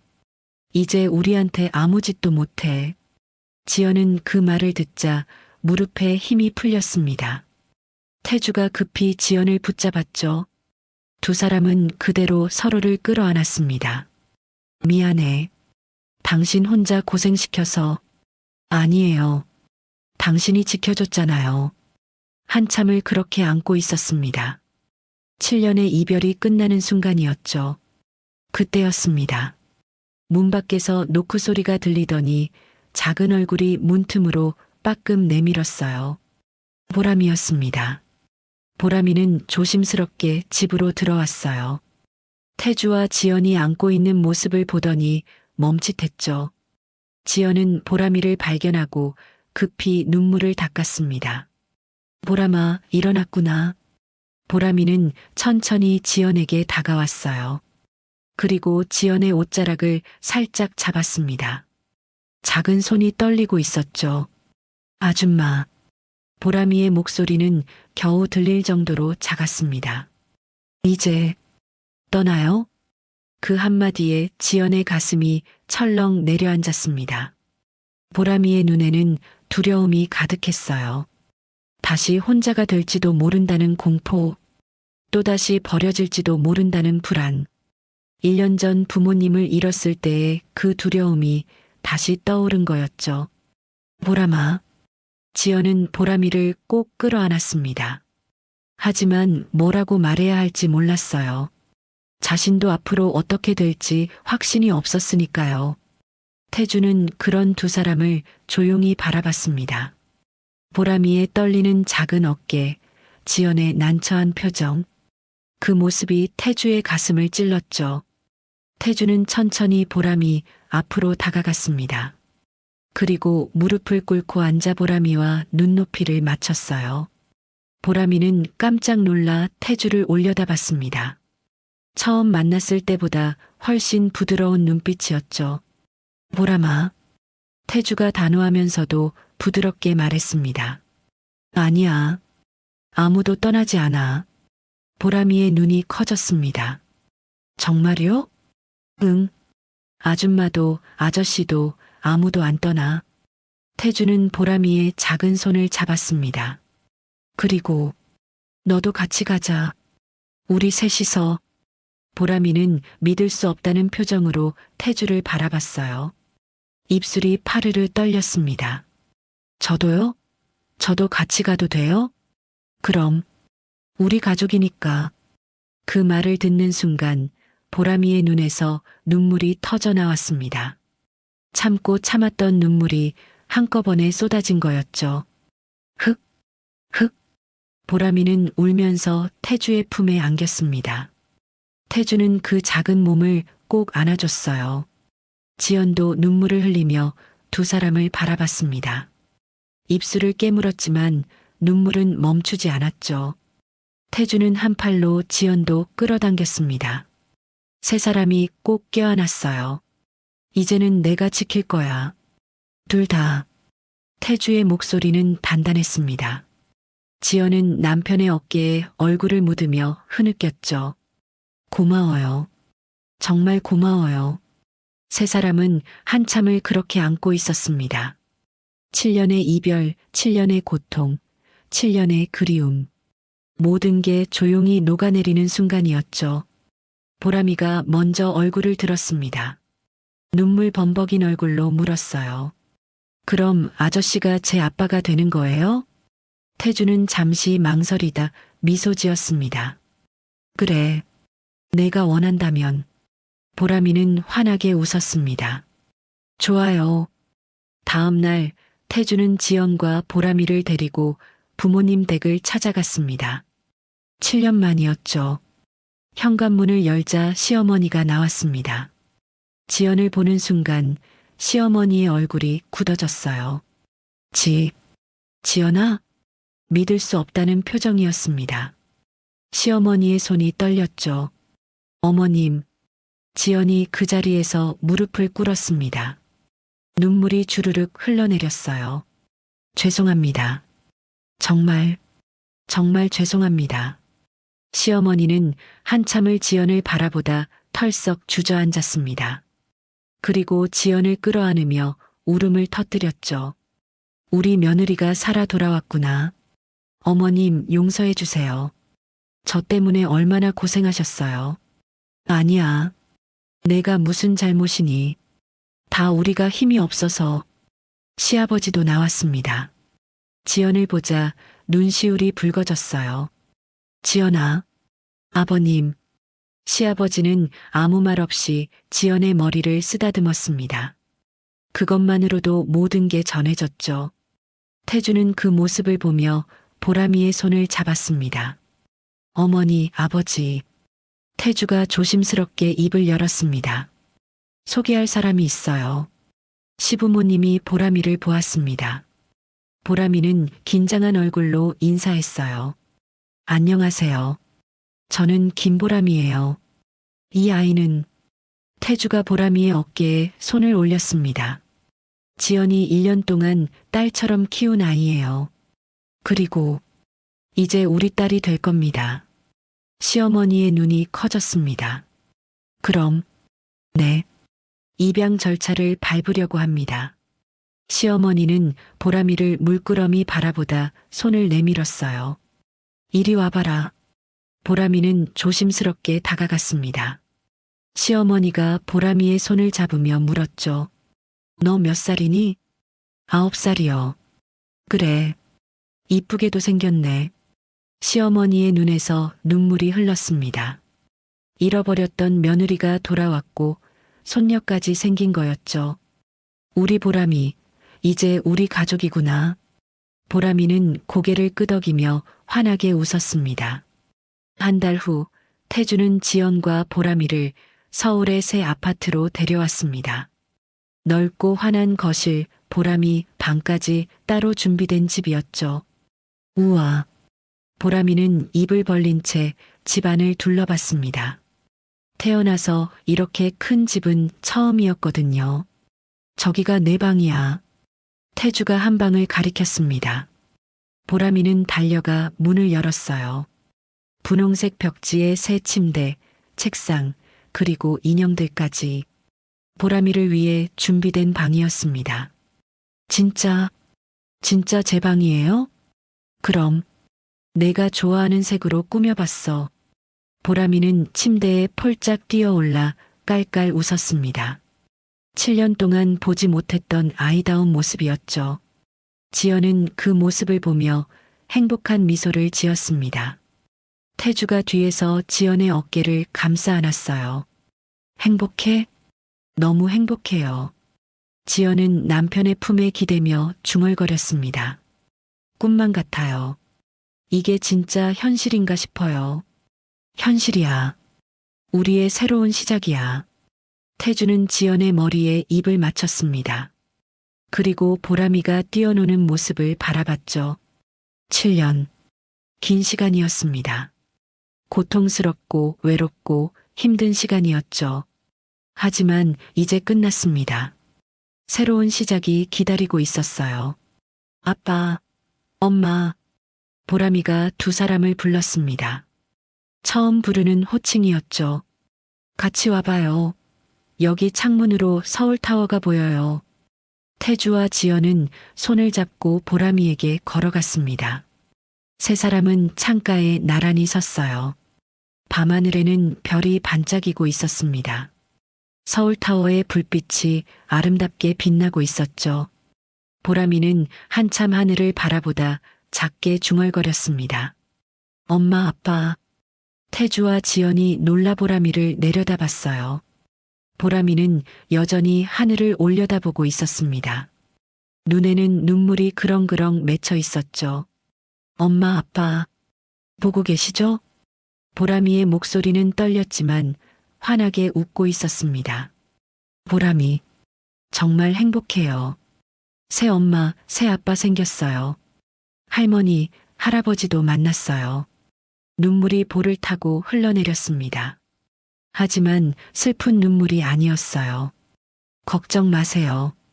보람이 이제 혼자 안 울어요. 무섭지도 않아요. 지연이 눈물을 흘리며 보람이를 꼭 안았습니다. 태주도 두 사람을 감싸 안았죠. 엄마, 아빠, 사랑해요. 그리고 고마워요. 보람이는 하늘을 향해 작게 손을 흔들었습니다. 밤하늘의 별이 유난히 밝게 반짝이는 것 같았어요. 이제 우리 진짜 가족이죠? 보람이가 눈물을 닦으며 물었습니다. 태주는 보람이의 머리를 쓰다듬으며 대답했죠. 그럼, 영원히. 세 사람은 서로를 끌어안았습니다. 7년의 이별이 끝나고 새로운 시작이 열린 순간이었어요. 잃어버린 7년의 세월은 아팠지만 그 아픔 끝에 찾은 행복은 그 무엇보다 소중했습니다. 태주는 창밖을 바라보며 생각했습니다. 지연아, 이제 정말 행복하게 살자. 우리 셋이서. 하늘 어딘가에서 보람이의 부모님도 미소 짓고 있을 것 같았습니다. 오늘의 이야기가 당신의 마음에 작은 울림을 드렸다면 앞으로도 당신의 나날에 잔잔한 위로가 될 이야기들로 찾아뵐 수 있도록 구독과 좋아요를 눌러주세요. 그리고 사연의 주인공을 위한 따뜻한 말씀도 댓글로 부탁드립니다. 당신의 오늘을 늘 응원합니다. 인생 나날이었습니다.